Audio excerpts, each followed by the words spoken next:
Hello again, everyone. It's Jerry. Old Guy Review. The Kingkong is on the bench. Now, I know I told all you guys that you weren't going to see it again until the chassis was built. But, having worked on it today, I have some high praise, some not so good praise, and some warnings, because a few of you in the comments have told me that you've ordered one of these, and I want to get you ready for it. Since I had never built one before, I didn't know anyone who's built one. There are some issues. Now, first of all, I'm going to tell you, make sure you have obtained, where's mine that I didn't have, a deep well socket of some sort in either 5/32 or 4mm. You are going to need it because they include pieces that are already built, but you're going to have to take them apart to do them. Prime example, the leaf springs on the front axle. You are going to have these 4 nuts on here. You're going to have to take them apart because they put them all together so you can mount them on the axle. So make sure you have one or another of those sockets because you're going to need a deep well because they're screwed all the way on. So first that, if you remotely ever think about using, say, your screw gun, you are going to have to look at this kit and make the judgment call on where to use them. Now, I don't know if this is pot metal, aluminum pieces. The cross members, I used the screw gun. The metal mounts that you put on the transfer case, I used the screw gun. A lot of these little, I guess I should back up for a second. Make sure you have a terrific 1.5 Allen tool, because most of the screws so far to this point have been 1.5. There's a few 2.0s, and I mean a few. You're going to look at all of these bolts. Some of them are going to look like they should be 2s, but they're not. They're 1.5s all the way to the back.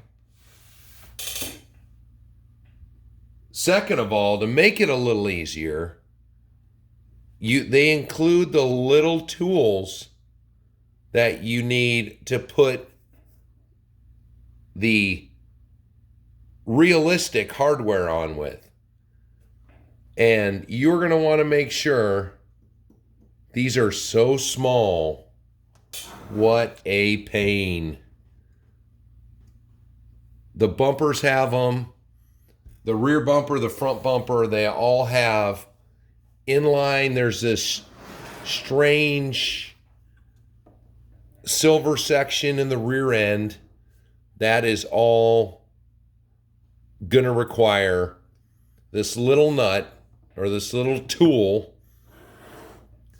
and you're going to need a little gap on it. So I'm used to using these with RC 4-wheel drive, so I make sure the gap's in there, or I stick the screw in it so it'll make the gap and hold it, and then I just put a little tape on it because I'm going to keep using it. And that's a 2.0 tool. So you're going to want to make sure you have really good hand tools. I'm going to tell you, the way they put it in the instruction book, the way the build proceeds, you're not going to kill your hands using just hand tools. But I made it a little rule that I just kept the 2.0 in my screw gun. Everything else I did by hand. Now,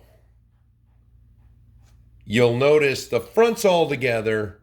I've got the motor in there. I put the servo in there because here's the hiccup I ran into. When you put the rear end together, there is a loop that protects the drive shaft. Now, they have a flat end on them, so they go in one way. This one was already put together. These spring packs come already assembled. And you see on this one, see how everything moves together. Well, this one, you'll notice, doesn't. Because you have to loosen the bracket that holds the piece in, and mine was already assembled. There's supposed to be another ear on that. It's not even going to zoom on that little sucker. So I have to figure out how to mend it because that piece is metal. So there's a hiccup. I'm going to try to contact the manufacturer, send him some pictures of this stuff, and see if he'll cover it, because that's not the only part. And I noticed that was broke taking it apart per the instructions to put that cross beam in. The other hiccup was, let me see here. So this one's so you have to mount a link on the top. There is a piece that's, I guess the whole axle has to come apart and you have to slide it onto this part of the axle. That sucker doesn't want to zoom at all today. So this one went fine. Put the other one together. Is this even sitting? Oh, there we go. Trying to keep it together so it'll work.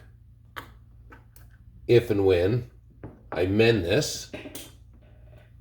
So this one, I put the link on, but when I put it on, it was a little bit wobbly. And I just figured there's 2 screws on it. I will just unscrew them, put some thread lock on them, put them back together. Well, lo and behold, by hand, mind you, when I screwed it back together, boy, that friggin' zoom is not even working. When I screwed this back together, this piece just snapped. So now I can't finish the axle build. I'm thinking I might be able to just do up some JB Weld on that pop metal and it'll be stronger than the original. This other piece for the rear suspension is going to be more of a hiccup, because that is a very specific piece and I've never tried to mend China metal before, so I don't know how that's going to work. But that is a warning to look at things very close on this truck when you're building it, which also comes back to opening up everything. The transfer case, the transmission, excellently greased, well lubed. They were really quiet. Once I put the motor in it and I tested this motor out, nice and quiet. But took the axles, took the front cover off. I spun them first to see how they sounded. They sounded okay. One was kind of noisy. So, pulled the front axle apart. Had good lube in it. Was pretty quiet, but I still put my own grease in it, which made it even quieter. I was like, nice. One back axle was the same as the front. I got in there, plenty of grease. But most of the grease was on the cover that I took off. So I just scraped that off and stuck it back in. The third axle was noisy. I got in that one. Grease was almost non-existent. And there was rust showing on the pinion gear, or on the ring gear. So got that one, clean, wiped it up, sprayed a little WD in it, got it out, put some new grease in it, nice and quiet. So always, even they're nice enough, and Cross was nice enough too, but I still, when I have pre-built components, I like to rip them apart. So, other than that, I think the other tool for nuts, if you think the stock hardware is bad, I'm not even going to show you the bag of nuts. I'm going to show you the instruction book, because we're going to cover the instruction book a little bit. There was a lot of warnings on Amazon about this instruction book being in Chinese, and I didn't really have a big problem with it. This instruction book has a lot of English in it. I mean, yeah, there's a lot of Chinese in it, but all these bags are clearly marked. Boy, that zoom just does not want to work today. There you go. You've got the Chinese clearly marked.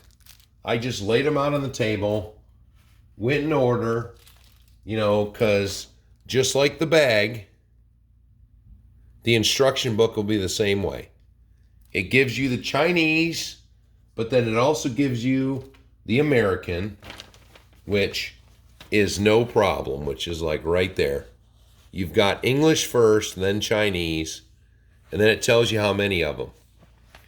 So here is putting a wheel together. And according to this, the M1 6x6 millimeter screw, you're going to need 108 of them to do the 6 wheels. Oh my Lord, I thought the Beast 2 was bad. So, needless to say, this is probably going to be an even slower build now, because I'm sorry, these tires are so tiny, and I'll show you at the end. They make the hop-up version for this chassis. I may just order up those tires, because those are the same size as Tamiya Semi. I think this truck deserves a little bit bigger. But this instruction book, very basic, but very informative. The pictures are dead on accurate, and if you read them, where is the one here? They are very concerned about you putting the bumper on right, because it's got a hole in it for a winch. So here you go. They make sure they give you notes to pay attention to how you put the bumper on, and they give you a second note, the winch holes on the top. They give you very good pictures. So, hey, maybe I got a bad one. If I can mend this stuff myself, then I'm just not even going to badmouth them that bad. But I'll tell you what, the rims and the bumper pieces and whatnots on this truck this is next level. I guess I should have showed you that first. So the steering, the steering link is behind the axle, which is nice. The steering link has got a raised spacer on it, so it is dead straight. And because of these neat links with their rubber bushings, the whole system just moves. So if it gets up close to that frame rail, which that is a thing that I didn't, but it's leaf spring. I didn't like it because it gets very close and you can actually really bottom it out, but it's leaf spring. Same thing with the drive shaft. If you really compress it with your hand, it'll touch the bottom of the transmission. So, you know, who's to say in the long run how these leaf packs, which, you know, they appear to mainly be plastic with some metal in there, but I didn't take the whole thing apart to see for sure. So we'll see if they wear in and if it gets saggy. Who knows? But I was just trying to go for a little demonstration. This piece of wood isn't very big. You know, there's the tire size, and as luck would have it, I was hoping that the four-wheel drive and the six-wheel drive used similar chassis, and I was right. There's actually cutouts, so this body I got will fit right on there. And it came with these neat little things that bolt through the bottom of the chassis onto the truck, and it's going to hold this main body down. So that's a brief little glimpse. It's got a full interior for it. There we go. But what do you guys think? I'm thinking those tires look pretty small. And I don't know if I want to go through all that headache of putting these wheels together just to have to take them apart if I get bigger tires. So there we are for today. It was a stopping point. I did a bunch of other stuff on there. You know, maybe now I can get the body done while I'm waiting. If I contact the manufacturer, Kingkong, and see what they do, or just try to fix it myself. So that's how I'm going to start my morning. Or maybe I'll do that tonight. Yeah, I don't want to interrupt my morning. So there it is. Some mishaps that I found and some things to help you guys out if you guys are going to start building one of these. So I'm going to debate on these tires, but oh crap, one more thing. So I'm pretty sure that I am going to cut